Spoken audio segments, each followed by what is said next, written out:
자, 미국 증시의 분위기를 생생하게 전해드리겠습니다. 이항영의 월가이드 시간이고요. MTN 이항영 전문위원 함께하겠습니다. 어서 오세요. 네, 안녕하세요. 네, 안녕하세요.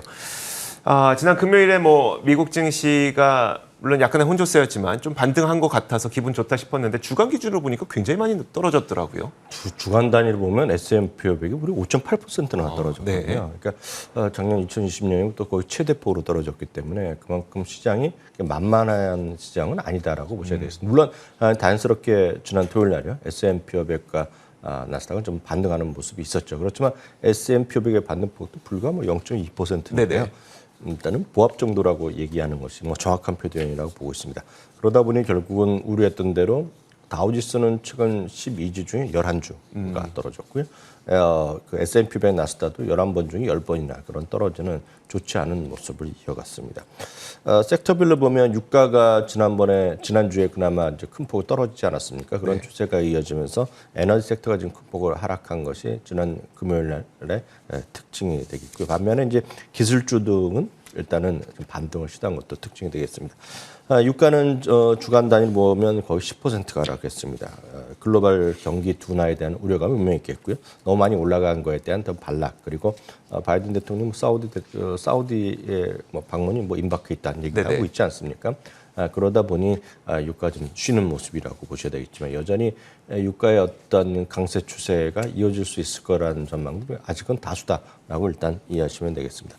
금리 같은 경우에도 지난 주말에는 소폭 좀 반등하는 모습이 보여졌고요. 다행스러운 것은 미국 달러가 지난주 중반 이후 약간은 좀 쉬어가는 그런 모습을 보이고 있습니다. 잘 아시다시피 지금 미국 달러가 올라가는 것은 전 세계 어디도 일단 환영받는 모습은 아니거든요. 그렇기 때문에 국내 주식만 하시는 분들도 물론 미국은 더 크겠지만 해외 주식 하시는 분들은 항상 가장 중요한 변수는 소위 달러의 방향성이다라고 일단 이해하시면 전 좋을 것 같네요. 알겠습니다. 자, 어쨌든 이제 주요 종목들은 그래도 반등했던 기업들이 꽤 많으니까 어떤 기업들이 있었는지 한번 살펴볼까요? 네, 항상 보면 이제 애플과 마이크로소프트가 최근에 시장의 방향성과 같이 일치하고 있습니다. 올라가면 좀 더 올라갔다가 떨어지면 더 떨어지기도 하는데요. 애플과 마이크로소프트가 모두 1% 내외 반등을 보여줬습니다. 아마존은 한 2.4% 정도 올라갔고요. 테슬라가 최근 들어서 좋지 않은 모습을 계속 이어가고 있었는데요. 지난 주말엔 소폭 하락이 좀 진정되는 모습, 1.7% 정도 반등했고요. 엔비디아도 1~2% 정도 일단 반등하는데 일단은 성공했습니다. 최근 들어서 그 항공주가 여전히 부진한 모습을 계속 이어지고 있습니다. 특히 항공주는 여러 가지 요인이 있겠죠. 경기 둔화에 대한 우려감이 분명히 다시 한번 억누르는 게 있겠고요. 지난번에도 마찬가지 이번 주말에도 미국에서 전역에서 지금 또 한번 비행기의 취소 사태, 운항이 취소되는 사태가 계속 이어지고 있습니다.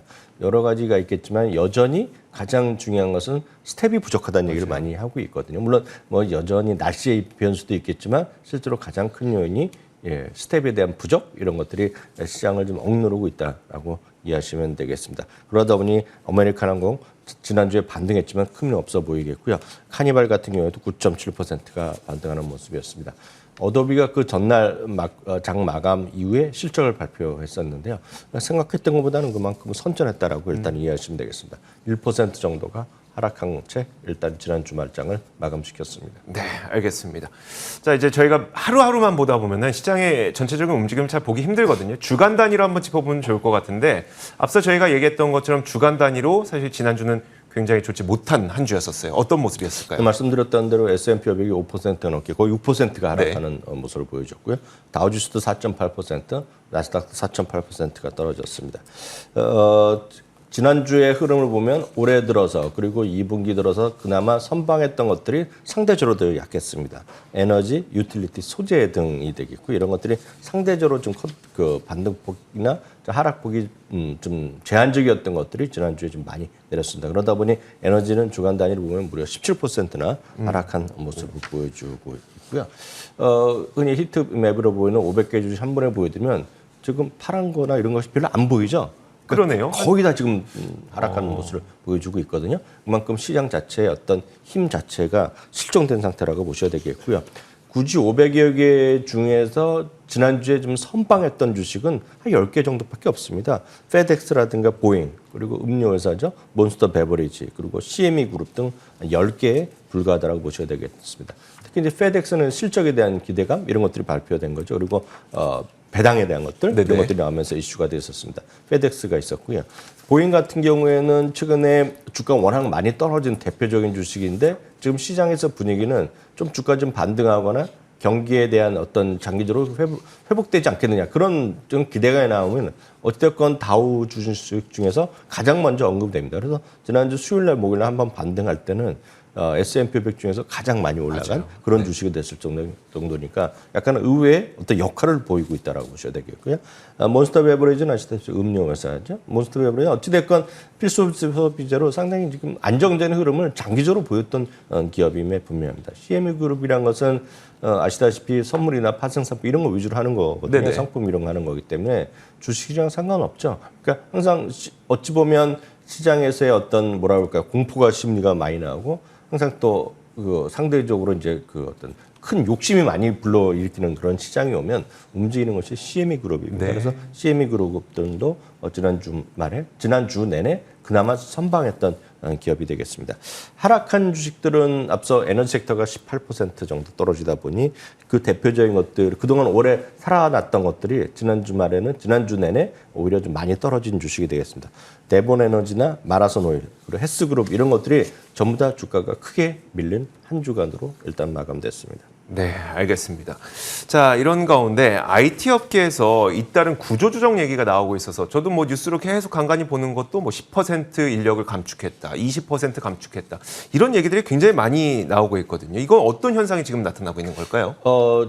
아시다시피 이제 그 최근 1, 2년 동안에요. 특히 팬데믹 이후에 돈이 많이 풀리면서 IT 업계 물론 신규로 늘어난 스타트업 기업들뿐만 아니라 기존의 IT 기업들도 엄청나게 사람들을 뽑았던 것은 사실이죠. 그만큼 여러 가지 뭐 재택이라든가 네. 여러 가지 IT 환경의 변화에 따라서 엄청난 사람들이 새로 신규로 고용하고 그러다 보니 이제 임금 상승의 주역이 바로 IT 업계라는 얘기를 많이 들으셨을 것 같습니다. 그래서 아마 주위에서 그런 얘기 많이 들으셨을 것 같습니다. 뭐 구글이나 이런 데서 초봉이 얼마고 네. 그런데 또 사실 보면 물가 생각하고 임대료 내면 남는 것도 없다. 그런 얘기 맞아요. 들으신 적이 있으실 겁니다. 어떤 직접적인 간접적으로 간에. 그렇지만 최근의 흐름은 자체는 상당히 이런 쪽이 어떤 고용에 약간의 좀 타이트한가를 움직인다. 그리고 일부 구조조정을 한다는 얘기 많이 들으셨을 텐데요. 블룸버그의 뉴스의 검색, 뉴스에 이제 나온 것들은 이제 나온 것들인데요. 블룸버그 뉴스 중에서 어떤 인적 조정이라든가 구조 조정 그리고 일자리가 감소 이런 것들은 뉴스에 대한 것들을 카운트만한 것들인데요. 이 2010년부터 11년 동안의 역사거든요. 네. 이런 게 보면 2020년 한때요. 2020년 한때 그때가 팬데믹 때 급등했다가 많이 줄어들었던 모습이 다시 올라가는 모습도 있고요.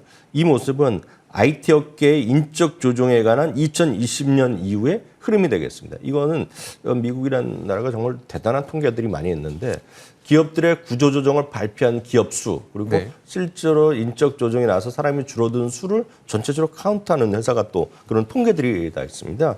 이게 보시면 이제 한쪽은 빨간 것과 파란 것이 사람 숫자를 계산할 수 있고 그런 발표한 기업들이 있는데 이거는 IT 업계만 나온 것이 되겠는데요. 이런 것들이 2020년에 급등하다가 그 한 1년 반 동안 거의 바닥권을 가고 거의 안 보이지 않았습니까? 거의 해고된 사례가 없었다는 그렇죠. 거네요. 계속 네. 뽑기만 했고 임금을 올려주기만 했는 것들인데요. 이런 것들이 최근에 다시 올라가는 모습입니다. 이런 것들 아마 지난주 그리고 한 2, 3주 동안에 많이 들으셨을 것 같습니다.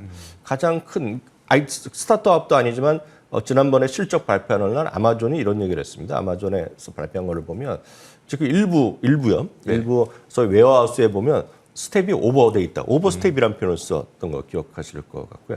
지난주에 아마 대표적인 것이 코인베이스 아닙니까? 네네, 그렇죠. 코인베이스가 18%의 인적 조정을 했습니다. 18%면 대단한 거죠. 5명 중에 1명이 쉽게 얘기해서 일자리를 잃는 거 아닙니까? 네. 그 숫자가 전체가 5,100명 정도 되는데 그중에 1,800명이 이제 1,700명이 네네. 그만두게 되는 거죠. 그러니까 그런 것들 정도로 엄청나게 많은 흐름이 이어지고 있다는 거죠. 그러니까 이런 것들이 시장에서의 분위기라고 보셔야 되겠고요. 이거 수치적으로 보면 2022년 현재요. 191개 기업이 인적 조정을 발표했고 그 숫자는 46,540명이 일단 축소됐습니다. 이것을 하나하나 보면 기업 수를 보는 그래프가 또 따로 있습니다. 이걸 보면 그 각 기업의 이제 그 어떤 뭐라 그럴까요? 심볼 같은 걸 다 보여주는 네네. 것인데 이런 것들이 다 수치적으로 나와 있고 매주 발표됩니다. 인적 조정 수가 이렇게 나오고 있다는 거죠. 이것은 이만큼 시장에서 지금 IT 업계의 어떤 상황 자체가 넉넉하지 않다. 상황이 좋고 그러면 사람 줄일 이유가 없고 계속 뽑을 거 아닙니까? 그쵸. 그렇지만 한쪽에서 보면 이런 흐름 자체를 보면 장기적으로 이런 것들이 어떤 비용을 절감한다는 거나 여러 가지 좋을 수 있겠지만 분위기 자체가 좋지 않을 거 아닙니까? 그러니까 그런 것들을 반증하는 간접적인 소식이기 때문에 오늘 모처럼 한번 소개해드렸습니다. 이런 것들이 그럼 사실 저희가 그 한창 팬데믹 당시에도 뭐 인력을 늘렸다라고 하면서 그 기업의 주가가 동반 상승하고 이런 모습들도 보였었거든요. 그럼 지금 이렇게 좀 구조조정이 많이 일어나고 있다는 걸 투자자분들은 좀 어떤 식으로 받아들이면 어떤 의미로 받아들이면 좋을까요? 좋지 않다고 보실 수밖에 없겠죠. 저희도 이제 다른 코너를 통해서 보면 사람들의 잡 포스팅 이런 거 많이 네네. 보셨을 것 같습니다. 잡 포스팅이 늘어나는 기업의 주가가 상승하는 것들이 상당히 상례입니다. 왜냐하면 왜 잡 포스팅이라는 건 일자리를 이제 우리 한국말로 하면 구직 활동을 한다는 그렇죠. 구인이죠. 구인 활동을 한다는 구인 거거든요. 활동. 그러니까 구인 활동을 왜 하겠습니까? 회사가 좋아지고 앞으로 투자를 하려니까 하는 거 아닙니까? 다만 이제 그런 시기는 금리가 워낙 낮고 돈이 많이 풀렸을 시기인데 지금은 사람들을 가장 비용이 결국 사람의 임금 급여 아닙니까? 그런데 지금 여전히 금리가 이렇게 올라가고 그러다 보고 소위 쉽게 얘기해서 돈을 파이낸스 가는데 비용이 늘어나기 시작하면 계획 자체를 꿈과 희망에서 약간은 현실적으로 바꾸겠죠. 또 사람도 줄어들면 그것은 단기적으로 큰 어떤 장기적인 어떤 장밋빛 돼서 약간은 소극적으로 하는 거 아닙니까? 그렇게 되면 기본적으로 회사 스스로의 숫자로 보여지는 건 아니지만 회사에서의 어떤 경영에 대한 목표를 상당히 축소하고 있는 이런 느낌이죠. 이렇게 되면 주식시장에서는 마이너스라고 우리가 판단을 안 할 수가 없는 거죠. 그렇죠. 알겠습니다. 좀 냉정하게 바라봐야 될 것 같습니다.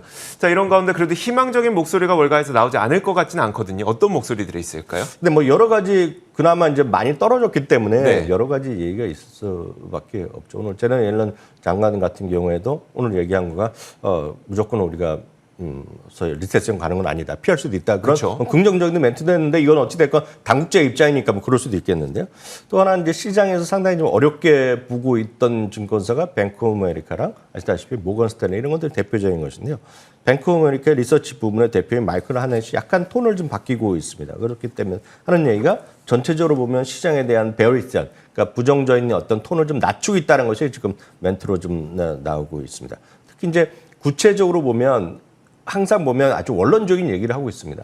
하락 기간은 짧고요. 네. 약세 기간은 짧고 그렇게 폭이 깊지 않았다. 반면에 상승 기간, 강세장은 길고 높았다는 얘기를 하고 있거든요. 그래서 경험적으로 보면 약간 수학적으로만 다루는 거지만 역설적으로 보면 올 가을 정도, 10월 한 말 정도 되면 10월 중순 되면 바닥을 칠 수 있고 그 다음에 다시 6,000포인트로 갈 수 있다는 것이 그동안의 통계였다라는 정도 이해하시면 되겠고요.